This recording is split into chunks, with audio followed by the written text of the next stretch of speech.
네, 33회 중개사 시험 대비 국토계획법의 기출문제 계속 진행하겠습니다. 자, 이번에는 5번째 주제인 용도 지역의 지정 관련된 문제들. 자, 우리 용도 지역은 우리나라 토지를 크게 4종류, 세분하면 21종류로 나눠서 토지에 대한 기본 규제를 하는 제도죠. 자, 용도 지역 먼저 1번 문제 보시면, 자, 문제 주제가 이겁니다. 문제 형태가 용도 지역의 지정 절차입니다. 자, 용도 지역을 정할 때는 도시관리계획을 결정을 해서 지정, 변경해야 되는데 도시관리계획 결정 없이도 용도 지역이 지정되거나 변경되는 예외가 있습니다. 그런 거 우리 수업 시간에 배우신 내용인데, 자, 1번 문제는 자, 공유수면 매립지 바다를 매립한 겁니다. 그 바다 매립지의 용도 지역 지정에 관한 설명으로 틀린 것은, 자, 일단 1번 지문은 용도 지역은 크게 도시, 관리, 농림, 자연환경 보전 지역을 말한다. 크게 4종류 용도 지역이 있다는 거죠.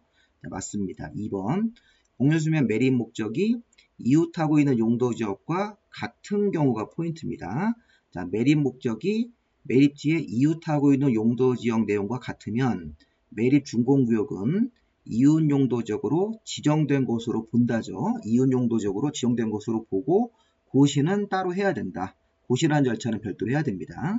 근데 이번에 왜 틀렸냐면 매립 준공구역이 매립 목적 이웃 용도랑 같은데, 자, 이거를 따로 도시관리계획을 결정을 해서 용도 지역을 정해야 된다. 이런 식의 표현을 했으니까 틀린 겁니다. 자, 이게 매립 목적이 이웃 용도랑 같으면 매립 준공구역은 이웃 용도 지역으로 지정된 것으로 본다고 하셔야 돼요. 자, 본다는 그 간주조항으로 처리해야 되는 거지, 원칙대로 도시관리계획을 결정을 해서 용도지역을 정해야 된다 이렇게 하시면 안 됩니다. 2번이 정답입니다. 3번, 4번, 5번 보겠습니다. 매립 목적이 이웃 용도지역하고 서로 다를 때는 그때는 원칙대로 매립구역이 속할 용도지역은 도시관리계획을 결정을 해서 용도지역을 원칙대로 정해줘야 되는 거고, 자, 매립구역이 4번 2개 이상 용도지역에 걸쳐 있을 때, 또 5번 지문처럼 매립구역이 2개 이상 용도지역하고 이웃하고 있을 때, 이렇게 2개 이상 이런 단어가 나왔을 때도 2개 이상 용도지역에 걸쳐 있거나 2개 이상 용도지역하고 이웃하고 있는 경우도 원칙대로 도시관리계획을 결정을 해서 용도지역을 지정을 별도로 해야 되는 것이죠. 3, 4, 5번은 원칙대로 도시관리계획을 결정을 해서 용도지역을 정해야 된다. 다른 경우 또는 2개 이상 용도지역에 걸쳐 있을 때 매립지가, 또 매립구역이 2개 이상 용도지역하고 이웃하는 경우도 도시관리계획을 결정해서 용도지역을 정해야 됩니다. 자, 이 문제 정답은 2번입니다. 그 다음 문제는, 자, 용도지역 지정됐을 때 건축물을 신축할 때 그 건축주가 받아야 되는 건축 제한이 있죠. 자, 건축 제한은 건축물의 종류 제한입니다. 자, 문제를 보시면 국토계획법상 자연환경보전지역 안에서 건축할 수 있는 건축물은, 자, 여러분들 교재에 보시면 제 요약집은 관련 페이지가 18페이지이시고요. 제 요약집까지 계신 분들은 18페이지 보시면 되겠고, 그 다음에 이제 여러분들 제 학원이처럼 다른 학원에서 공부하신 분들은 관련 요약집에 용도지역에서 건축제한이라는 파트를 피시면 됩니다. 그럼 거기 자연환경보전지역하고 일종 전용주거지역 같은 거, 우리 맨 앞에 있는 일종 전용과 자연환경보전지역에서 건축할 수 있는 건물이 표가 있습니다. 표. 그래서 이 건축제한 별표라고 하는데, 그 별표 형태가 그냥 건축할 수 있는 건물도 있고 조례가 정하면 건축할 수 있는 건물이 있는데, 이 문제의 조건을 좀 보세요. 자, 여기 조례로 규정한 사항은 제외하고 문제를 풉니다. 이렇게 되어 있습니다. 그럼 그 표를 분석할 때 그냥 건축할 수 있는 건물 가지고 이 문제를 풀란 얘기입니다. 그래서 여기 지금 정답이 여기에는 5번인데 초등학교는 그냥 건축할 수 있는 건물로 봐야 됩니다. 자연환경보전지역에서 초등학교하고 단독주택, 농어주택은 그냥 건축할 수 있습니다. 자, 그래서 1번은요. 교정설 같은 교도소는 건축할 수가 없는 건물이고 표에 없고, 군사시설은 조례가 정하면 건축할 수 있는 건물입니다. 근데 이 문제에서 조례로 규정한 사항을 제외하고 문제를 풀기 때문에 1번 답이 될 수 없습니다. 군사시설이 조례로 건축할 수 있는 건물이다. 교정설은 건축이 안 되는 건물입니다. 자, 의료시설도 그 표 안에 없기 때문에 건축할 수 없습니다.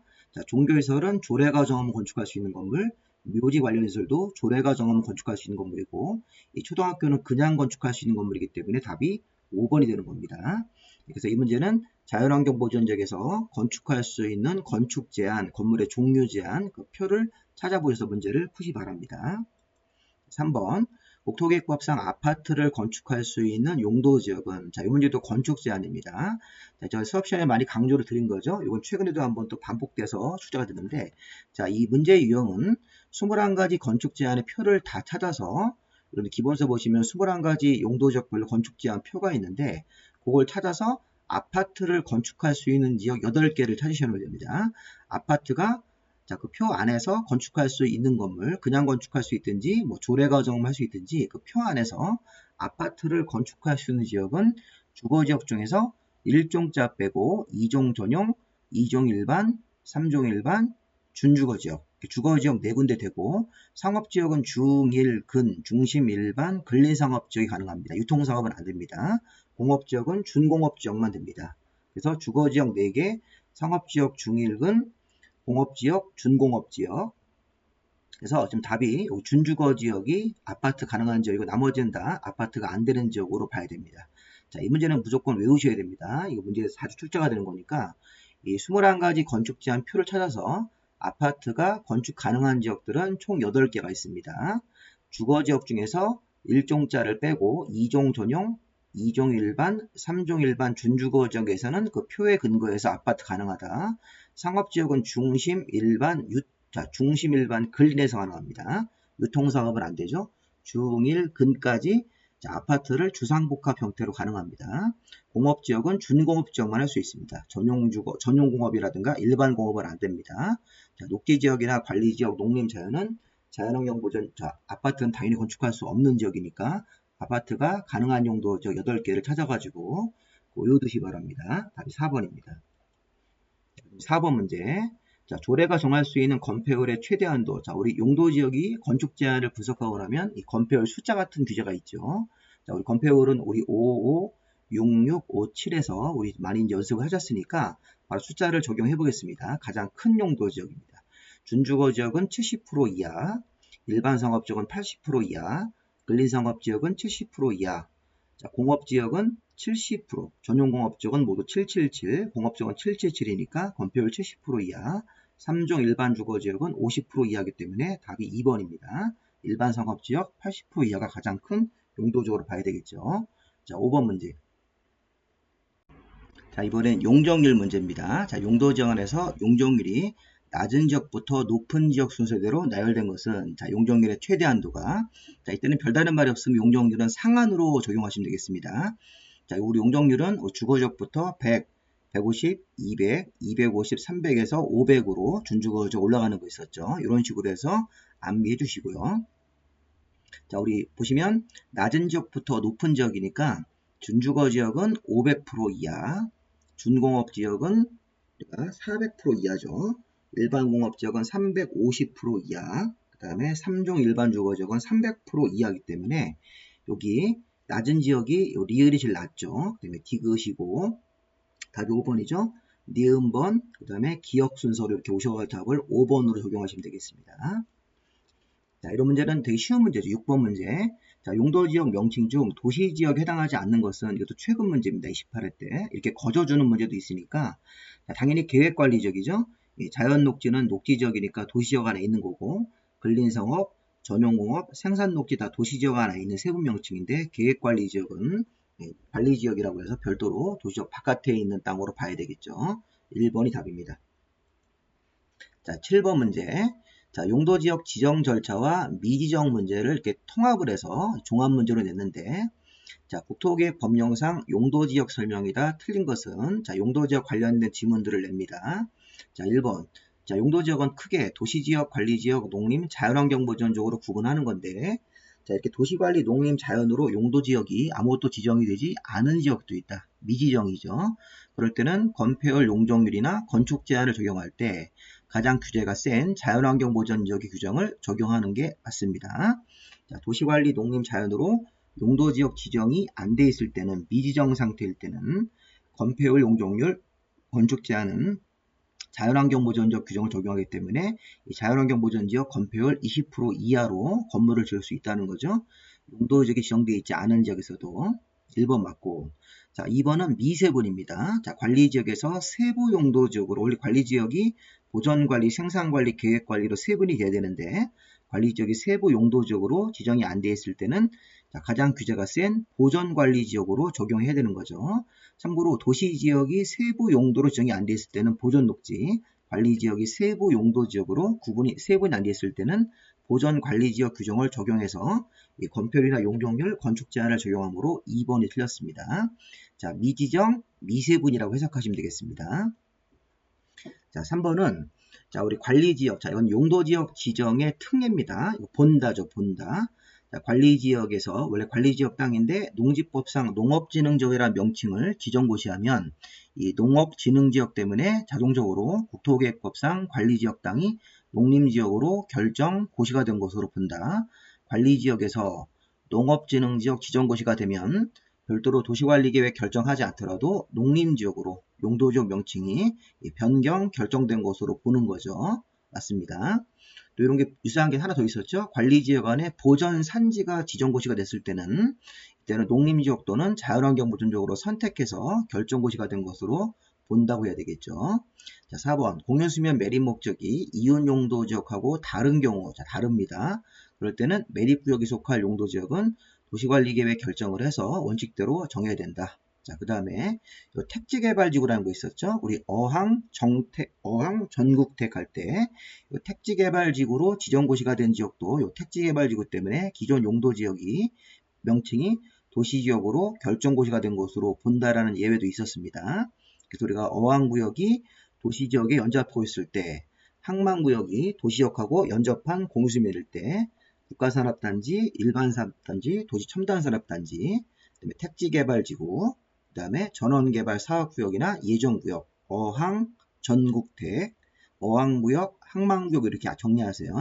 국가산업단지 같은 것들, 전국, 국가산업단지, 그다음에 전원개발사업구역, 택지개발지구로 지정고시가 됐을 때는 도시지역으로 결정고시가 된 것으로 본다니까 맞는 질문이죠. 정답은 2번으로 보시면 되겠습니다. 자, 이 문제의 유형은 이렇게 용도지역 지정에 특례하고 용도지역이 미지정되거나 미세분된 지역들을 섞어서 낸 문제입니다. 미지정, 미세분하고 용도지역 지정 절차를 섞어서 낸 거네요. 자, 이거 문제 또 나왔습니다. 우리 앞에서 본 문제랑 거의 유사한 형태죠. 아파트를 용도지역에서 건축할 수 있는 지역은 8개, 자, 주거지역 4개, 1종자 빼면 됩니다. 2종 전용, 2, 3종 일반, 준주거. 상업지역은 중1 근에서만 됩니다. 공업지역은 중공업지역만 됩니다. 자꾸 암기하셔야 됩니다. 아파트를 건축할 수 있는 지역 8개이기 때문에 답은 여기서 우리 2종 전용 주거지역은 아파트 가능하고 나머지 용도지역은 이 건축제한 별표에 따라서 건축할 수 없는 지역으로 봐야 됩니다. 아파트를. 자, 우리 참고로요. 단독주택이라는 문제를 예상을 해보면요. 단독주택은 21가지 용도지역 건축제한 표에 따라서 할 수 없는 데가 2군데고 할 수 있는 데가 19개입니다. 자, 아파트는 건축할 수 있는 데가 8개, 그 다음에 건축할 수 없는 용도지역이 13개입니다. 21개니까. 근데 단독주택은 할 수 없는 지역, 유통상업하고 전용공업입니다. 자, 그 2군데에서는 단독주택을 건축할 수 없습니다. 그리고 단독주택이 허용되는 데는 19개입니다. 이런 문제 옆에다가 문제 푸실 때 아파트는 건축할 수 있는 지역 8개를 외우셔서 이 문제를 푸시고 단독주택이라는 혹시 문제가 나오면 건축할 수 없는 지역이 2군데입니다. 자, 유통상업하고 전용공업지역은 단독주택 불가입니다. 불가. 나머지 19개를 할 수 있는 지역으로 보시면 되겠습니다. 단독주택은. 그런 거 추가적으로 정리해 두시기 바랍니다. 자, 어쨌든 이 문제 답은 지금 5번이겠죠. 자, 9번. 국토계획법상 도시계획 조례로 정할 수 있는 건폐율의 최대 한도가 가장 큰 지역은, 자, 이거는 우리 원래 건폐율 숫자가 완화되는 특례로 변하는 겁니다. 자, 우리 수업 시간에 이거 정리했었죠. 70세 농부가 60살 때 자취하는 거, 이런 거로 외웠었는데, 자, 우리 이제 제학트 수업 안 드신 분들도 이거 아마 정리감만 드셨을 건데, 이게 무슨 얘기냐면, 자연환경보전 지역에 자연공원이라는 명칭이 추가적으로 들어갔다는 겁니다. 자, 우리 자연환경보전 지역은 원래 건폐율이 20% 이하인데, 이런 자연공원이 들어가면 60% 이하까지 커질 수 있는 거죠. 이 조례로 정하는 그 높이까지 이렇게 올라갈 수 있습니다. 그래서 건폐율의 완화라고 하죠. 자연환경보전 지역이 여기 20% 이하인데 여기에 자연공원 들어가면 60% 이하. 자, 우리 옛날에 외우실 때 70% 농공단지 이렇게 외웠었죠. 60% 자연공원하고 취락지구니까 70세 농부가 60살 때 자취했었다. 자연공원하고 추락지구니까. 그래서 70세 농부가 60살 때 자취한 거기 때문에 그래서 60% 자연공원하고 추락지구는 60%에 걸리는 겁니다. 자, 그 다음에 여기 계획관리지역 원래가 40% 이하인데 국가산업단지가 들어가면 우리 예전에 암기할 때 70% 농공단지, 60% 자연공원 추락지구. 그래서 70세 농부가 60살 때 자취 생활하다가 국가산업단지에 들어가서 물건 훔쳐다가 팔았다고 그랬습니다. 국가산업단지에 들어가서 물건 훔쳐다가 팔았기 때문에 이게 80%입니다. 80%. 그렇게 암기하는 거죠. 70세 농부가 60살 때 자취 생활하다가 국가산업단지에 들어가서 물건 훔쳐다가 팔고 그래서 요 국가산업단지나 일반산업단지가 들어가면 80% 이하까지 커집니다. 그래서 결론은 1번 지문은 60% 이하까지 조례로 정할 수 있다. 건폐율이 늘어나는 겁니다. 계획관리지역은 원래 40% 이하인데 국가산업단지가 들어가면 80% 이하. 자, 수산자원보호구역도 40% 이하죠. 자, 개발진흥지구도 40% 이하. 자연녹지에 개발진흥지 들어가면 30% 이하로 변하는 거 있었죠? 우리가 예전에 외웠던 걸 적용하셔가지고 답은 2번으로 보시면 되겠습니다. 자, 건폐율이 완화되는 것. 자, 우리 마지막으로 정리해보시면 70세 농부가 70% 농공단지니까 60살 때 자취했었다. 60%까지 변하는 게 자연공원하고 추락지구니까 자취. 자취하다가 국가산업단지에 들어가서 자, 물건 훔쳐다가 팔고 그래서 80% 국가산업단지나 일반 산업단지면 산업단지란 말 들어가면 산업단지에 들어가서 물건을 가져다 팔고 자, 우리 그 돈으로 개를 샀다. 개 40%, 개발진흥지구는 40%까지 변하고 그 다음에 자연녹지에 개가 들어가면 30%로 변하는 거 있었죠. 따로. 그렇게 외우셔가지고 요거를 문제를 푸셔서 답이 2번이 되겠습니다. 건폐율이 가장 최대한도 가장 크게 완화되는 지역을 찾는 거니까 2번입니다. 자, 10번 문제도 자, 용적률의 최대한도가 가장 큰 걸 찾는 거니까 뭐 이런 문제도 별로 어렵지 않게 용적률의 상한으로 가장 큰 걸 찾는 거죠. 네, 보시면 1종 전용주거적 같은 경우는 용적률이 100% 이하, 3종 일반주거적은 300% 이하, 준주거적은 500% 이하, 일반공업지역은 350% 이하, 중공업지역은 400% 이하이기 때문에 답을 3번으로 정답을 보시면 되겠습니다. 용적률이 최대한도 가장 큰 용도지역은 자, 11번부터 이제 우리 심화 문제를 좀 풀고 볼 건데 자, 우리 건축 제한 이 별표에 따라서 이 조례에 의해서도 일반 음식점을 건축할 수 없는 지역은 자, 우리가 일반 음식점을 건축할 수 없는 지역은 두 개 그냥 암기하세요. 1종 전용과 2종 전용에서는 일반 음식점이 안 된다.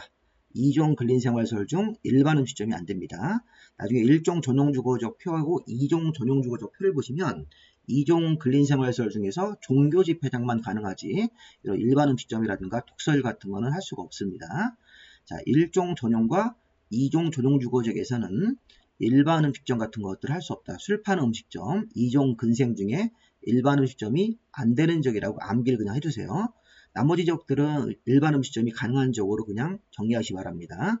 답이 1번으로 보시면 되겠습니다. 1종 전용주거지역 땅과 2종 전용주거지역 그 땅에서 그 건축 제한 표를 찾아보시면 2종 근린생활시설 중에서 일반 음식점 같은 것들을 할 수 없고 2종 근린생활시설 중에서 종교집회장만 가능한 용도지역이다. 1종 전용과 2종 전용주거지역에서는. 그래서 답을 1번으로 보시면 되겠습니다. 자, 10여 문제 굉장히 어려운 문제입니다. 자, 우리 건축제한 개별법 적용하는 특례가 있었습니다. 이거는 계획집의 19페이지 보시면 자, 우리 건축제한은 지금까지 설명한 것은 건축제한 별표라는 게 있었어요. 별표. 자, 용도지역에서 건축물의 종류 제한, 건축 제한은 별표에 따라 건물을 짓는 건데 자, 그런데 이게 별표를 보지 않고 개별법에 따라서 건축 제한을 처리하는 경우가 있습니다. 자, 용도지역에서는 건축물의 종류 제한을 따지는 건축 제한이 원래는 대통령령 표에 따라서 건물의 종류를 정해가지고 건물을 짓는 건데 그렇게 하지 않고 요 개별법이라는 법을 별도로 적용하는 경우가 있습니다. 이게 가장 중요한 게 뭐냐면 요 리을, 미음, 비읍입니다. 자, 자연환경보전지역에서 원래 자연환경보전지역은 자연환경보전지역 표에 따라서 건물을 지어야 되는데 자연환경보전지역에 상수원 보호구역이 들어가면 이런 수도법이라는 별도의 법에 따라서 건물의 종류를 정해가지고 건물을 지어야 됩니다. 이게 우선입니다. 수도법이. 다시 한번 자연환경보전지역에 상수원 보호구역이 들어가면 수도법이라는 법을 먼저 적용해서 건축 제한을 처리한다. 자, 그 다음에 미음번 좀 보세요. 자연환경보전지역에 지정문화재나 천연기념물 보호구역이 들어가면 둘 다 문화재 보호법이라고 하셔야 돼요. 자, 요거는 자연환경보전지역에 지정문화재나 천연기념물 보호구역이라는 게 들어가면 자연환경보전지역 별표를 보지 않고 지정문화재나 천연기념물 보호구역이 들어가면 둘 다 문화재 보호법이라는 법으로 규제해야 됩니다. 자, 관광진흥법이 아닙니다. 문화재 보호법입니다. 하나 더 있습니다. 자연환경보전지역에 천연기념물 보호구역 들어가면 문화재 보호법. 요거는 맞네요. 자, 자연환경보전지역에 지정문화재나 천연기념물 보호구역 들어가면 둘 다 문화재 보호법인데 이건 관광진흥법이라 했으니까 틀렸습니다. 자, 리을하고 비읍번이 일단 맞습니다. 자, 니은 디귿번이 농림지역에서도 그런 일이 있어요. 농림지역에 농업진흥지역 들어가면 농지법, 농림지역에 보전산지가 들어가면 산지관리법입니다. 초지법 틀렸습니다. 그 다음에 농공단지가 들어가면 산업입지 및 개발에 관한 법률이라고 되셔야 됩니다. 산업입지 및 개발에 관한 법률에 따라서 건축 제한을 처리한다. 자, 그래서 이게 그 원문을 저기 요약집의 19페이지 보시고 제게 없는 분들은 기본서에서 건축 제한 파트를 찾아보시면 되겠습니다. 관련 건축 제한 파트를 찾아보시면 건축 제한이 이 별표를 적용하지 않고 개별법을 적용하는 예외가 있습니다. 제가 한번 읽어보겠습니다.